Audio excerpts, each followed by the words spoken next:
प्यारे बच्चों, आज के अंक में हम लोग पाठ दूसरा जो है यानी पुस्तक के हिसाब से 9वें पाठ का प्रश्न हल करेंगे, जो पाठ के अंतर्गत दिए हुए हैं नीले प्रिंटिंग में उनको भी, और जो अभ्यास के अंत में एक्सरसाइज दी गई है उनके भी प्रश्नों को हल करेंगे। तो प्रश्न क्रमांक जैसा कि हम बता चुके हैं, हम अपने हिसाब से निर्धारित कर रहे हैं। प्रश्न को हम पढ़ रहे हैं, उसको आप एक अपनी पुस्तक में देखेंगे तो एक सीरियल से आपको मिलते जाएंगे, यहाँ पर कोई दिक्कत नहीं है। तो कार्य और गति के नियम, इसके अंतर्गत हम लोगों को प्रश्न हल करना है। तो उस पाठ के हो गए। अब आज हम लोग कार्य और गति के अंतर्गत इसको पढ़ेंगे। तो पहला प्रश्न है, प्रश्न नंबर 1,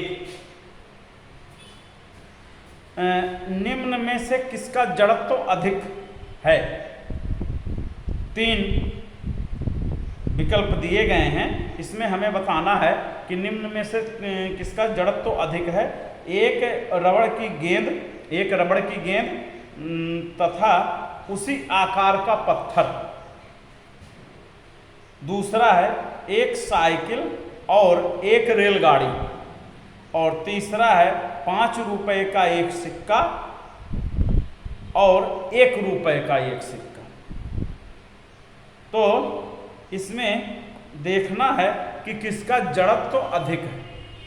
तो जैसा कि जड़त्व की परिभाषा से हम जानते हैं कि जिन वस्तुओं का द्रव्यमान अधिक होता है उन वस्तुओं का जड़त्व भी अधिक होता है। तो इसका ए विकल्प जो है, समान आकार का पत्थर, पहले वाले में समान आकार का पत्थर, रबड़ की गेंद और उसी जैसा गोल पत्थर उतना बड़ा।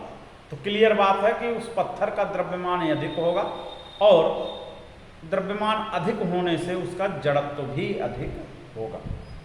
बी वाले में है एक साइकिल और एक रेलगाड़ी। तो इसमें क्लियर है, कुछ सोचने की बात ही नहीं है कि साइकिल की तुलना में रेलगाड़ी का द्रव्यमान बहुत ही अधिक है, तो वो रेलगाड़ी का जड़त्व जो है अधिक होगा। और सी वाले में 5 रुपए का सिक्का और 1 रुपए का सिक्का।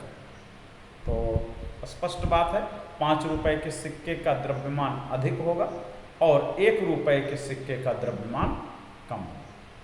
तो 5 रुपए के सिक्के का जड़त्व अधिक होगा और 1 रुपए के सिक्के का जड़त्व कम होगा। तो इस प्रकार से अब दूसरा प्रश्न है, प्रश्न नंबर 2।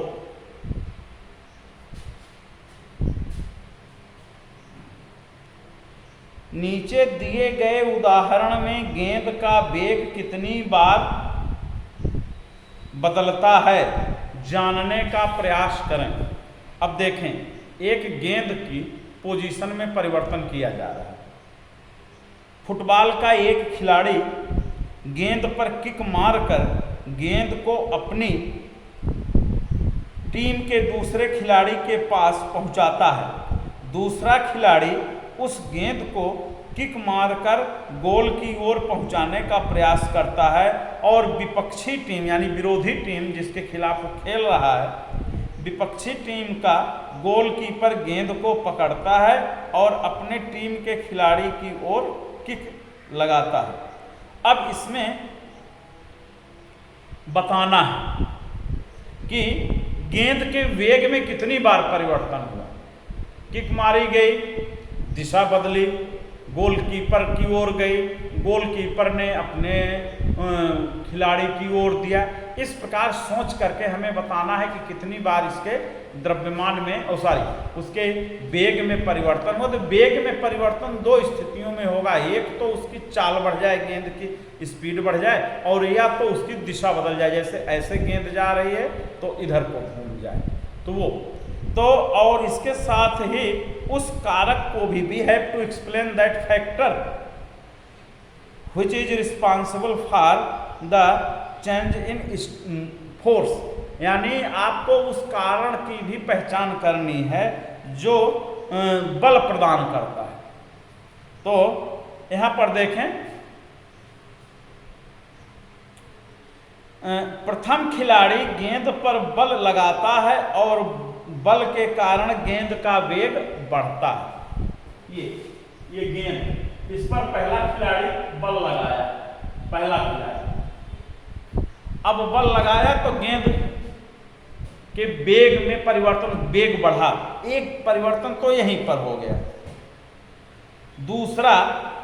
दूसरा खिलाड़ी पहले बल आरोपित करके गेंद को रोकता है जिससे गेंद का वेग घटता है। पुनः वह खिलाड़ी गेंद पर बल आरोपित करता है और उसे गोल की ओर दागता। अब देखिए गेंद यहाँ पर गई, ये दूसरा खिलाड़ी यहाँ पर मौजूद, तो दूसरा खिलाड़ी अपने पैर से गेंद को रोकेगा किक लगाने के लिए, परिणाम स्वरूप गेंद का वेग कम होगा, गेंद रुकेगी और रोक करके वो फिर अपने पैर से किक मारेगा, बल आरोपित करेगा जिससे गेंद का जो वो वेग है फिर परिवर्तित हो जाएगा। और तीसरा, गोल रक्षक यानी गोलकीपर जो है गेंद पर बल आरोपित करता है और उसे अपने साथी की तरफ बढ़ाता है। यानी गेंद गोलकीपर के पास जब पहुंचती है दूसरे खिलाड़ी के द्वारा तो गोलकीपर गेंद को रोकता है, रोक करके वो जो है अपनी टीम के खिलाड़ी की ओर गेंद को किक करता है। तो इस प्रकार आप देखेंगे तो अपना हिसाब लग जाता है कि कितनी बार गेंद के वेग में परिवर्तन हुआ और कौन कौन से कारण थे जो गेंद के वेग परिवर्तित करने में बल का काम किए। अब इसी प्रकार क्वेश्चन नंबर 3 है। क्वेश्चन नंबर 3 में कह रहा है किसी पेड़ की शाखा को तीव्रता से हिलाने पर कुछ पत्तियां झड़ जाती हैं, क्यों? ये हम लोगों के सामान्य अनुभव की बात है कि अगर हम पेड़ की डाली को पकड़कर हिलाएं तो उसमें लगे हुए फल या पत्तियां झड़ जाती हैं, गिरती हैं, टूटती हैं, ऐसा क्यों होता है? तो ये सीधा सा मतलब है कि ये जड़त्व के कारण होता है, क्योंकि जब हम पेड़ की डाली को हिलाते हैं तो डाली गतिमान हो जाती है, उससे लगा हुआ फल या पत्ती स्थैतिक जड़त्व के कारण, स्टेशनरी इनर्शिया के कारण, due to inertia static inertia, पत्ती जो है वो रेस्ट पोजीशन में रहना चाहती है, फल जो है वो रेस्ट पोजीशन में रहना चाहता है, जिसके कारण वह बल का अनुभव करता है। जैसे हम बस में जब ब्रेक लगती है तो बल का अनुभव करते हैं, आगे की ओर झुक जाते हैं, या एक्सीलेटर लग जाने से पीछे की ओर झुक जाते हैं। ठीक उसी प्रकार से डाली को झकझोरने से, हिलाने से पत्तियां जो कि रेस्ट में रहना चाहती हैं बल का अनुभव करती हैं, परिणाम स्वरूप कुछ पत्तियां जो उस बल को नहीं बर्दाश्त कर पाती हैं, सहन की सीमा से उनके बाहर होती है, तो ऐसी पत्तियां झड़ जाती हैं। तो इस प्रकार प्रश्न नंबर 3 तक हम लोगों ने इसको हल किया। अब अन्य प्रश्नों को हम लोग अपने अगले अंक में हल करेंगे।